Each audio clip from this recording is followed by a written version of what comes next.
안녕하세요. 펀드매직입니다. 네, 타이거 미래에셋 테슬라 채권혼합 FN이라는 ETF가 있습니다. 테슬라에 40 이내로 투자를 하고요. 나머지 채권을 채운 상품인데 근본 퇴직연금 감독규정 개정안이 입법 예고가 되었습니다. 뉴스에도 많이 나왔고요. 이렇게 되면 주식을 10%포인트 늘려서 50 미만까지 투자가 가능해지기 때문에 테슬라를 좀 더 많이 담은 아마 상품도 출시가 가능하지 않을까. 그리고 기존 타이거 대비 보수를 낮춘 ETF가 아마 지금 새로 상품을 준비하시는 후발주자분들이 계시다면 한번 만들어보면 어떨까라는 생각도 듭니다.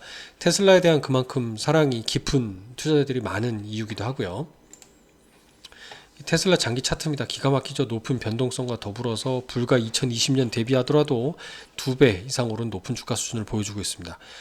이게 좀 불안하다라고 볼 수도 있고 장기 성장을 믿고 사는 방법일 수도 있습니다. 일단 테슬라에 대한 믿음은 그냥 단순 그치는 것이 아니라 예전 애플이 현재 생태계를 만들었다는 부분에 근거해서 보면 자율주행인 AI, 반도체 로봇 등등까지 전기차를 비롯한 앞으로 미래의 생태계를 여는 또 지금 얘기로는 제4차 산업혁명을 리드하는 회사가 아닐까라는 기대감 때문일 거예요.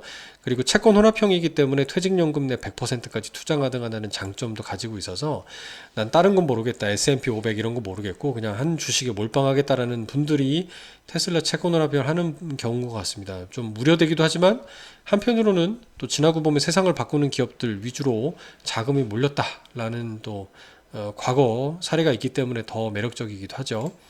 연합인포맥스에서 이런 기사가 나왔습니다. 지난 6월 초에 감독 규정, 퇴직연금에 투자하기 위한 감독 규정이라는 게 있는데 이게 개정이 되었다. 그러면서 여기 보면 주식 편입 한도가 있는데요. 퇴직연금에서의 채권 혼합형은 40 이내로 투자해야 100%까지 퇴직연금에 투자가 가능한 특징이 있었어요. 근데 원래 자본시장법상 자본시장법상 채권 혼합형 펀드는 주식이 50% 미만으로 규정이 돼 있었어요. 이게 두 가지가 다른 거죠. 펀드니까 자본시장법의 규율을 받지만 퇴직연금에서는 40% 이내라고 해야 100%가 투자가 가능했던 거예요. 그래서 본의 아니게 40자를 단 펀드가 많이 나왔던 거예요. 그러니까 앞서 영상에서도 보면 KB 배당 40이라고 하는 그 40이 붙어있던 펀드들이 한창 나왔던 건데 이제 이게 앞으로 필요가 없어진 거죠. 그냥 원래대로 채권 혼합형으로만 분류가 돼 있으면은 100%까지 투자가 가능합니다. 그렇기 때문에 현재 기준으로 보면 테슬라가 대략 한 30%가량 담겨 있어요. 40 이내라고 하지만 조금 더 적게 담겨 있네요. 테슬라와 국내 채권 두 종류의 자산만 담고 있는 거고요. 지난 2020년 11월 25일 날 설정이 된 얼마 안 된 상품이긴 하지만 보수율이 0.25예요. 국채와 테슬라만 담는데 사실 운용 방식이 차별화되거나 복잡할 것도 없습니다. 아주 간단한데 비용은 생각보다 많이 받지 않습니까? 그럼 아마 후발주자로 이런 테슬라와 국내 채권을 활용한 투자를 이런 상품을 만들겠다 하시는 분들은 테슬라 비중도 좀 더 높여버리죠. 그리고 50 이내로 그리고 나머지 채권 넣고 보수율도 0.25보다만 절반 파격적으로 낮춰서 0.13이나 이렇게 내면 좀 관심 있지 않을까 생각도 듭니다.